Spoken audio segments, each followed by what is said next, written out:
पल्लवी पटेल जी, 5 minute का समय है। धन्यवाद अधिष्ठाता महोदय। अधिष्ठाता महोदय, आज इस सदन में चर्चा का विषय है अनुपूरक अनुदान की मांगों पर चर्चा। और जब इस बजट को मैंने पढ़ा तो सबसे पहले मेरे दिमाग में एक ख्याल आता है कि क्या है यह अनुपूरक बजट।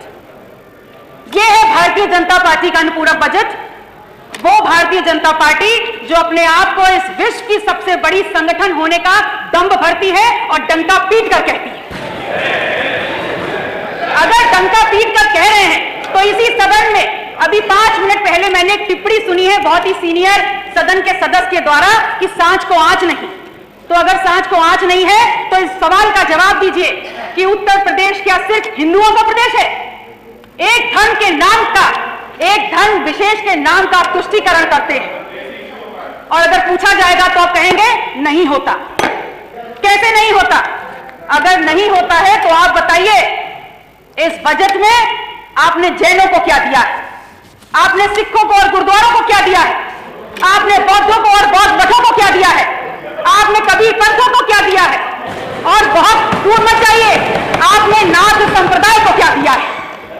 क्या ये धर्मास्थल और इन धर्मों में आस्था रखने वाले लोगों की आस्था नहीं है? आपके लिए बहुत अहम है कि इन विषयों पर चर्चा हो। और आपको इस बात की तनिक भी चिंता नहीं है और तनिक भी गंभीरता से आप ये नहीं सोचना चाहते कि उत्तर प्रदेश की बहुसंख्यक आबादी इस देश के दलित और पिछड़ा ने बनाई है और उनके हक और अधिकारों की चर्चा इस सदन में प्राथमिकता के आधार पर होनी चाहिए। माननीय अधिष्ठाता महोदय, इस बात को मैंने इसलिए उठाया है क्योंकि मैंने उत्तर प्रदेश में जातिवार जनगणना पर चर्चा के लिए अपना निजी विधेयक प्रस्तुत किया है। और वास्तविकता यह है कि यह विधेयक भारतीय जनता पार्टी के सदस्यों के द्वारा होना चाहिए था, क्योंकि उत्तर प्रदेश में पिछड़ों और दलितों के नाम पर सत्ता लेकर आप बैठे हुए हैं, तो यह विधेयक भी आपके द्वारा आना चाहिए था। और ऐसा नहीं है, पर्याप्त संख्या में भारतीय जनता पार्टी में पर्याप्त संख्या में दलित और पिछड़ों की नुमाइंदगी करने वाले, प्रतिनिधित्व करने वाले यहां पर सदस्य बैठे हुए हैं, लेकिन सब के सब पंगु हैं।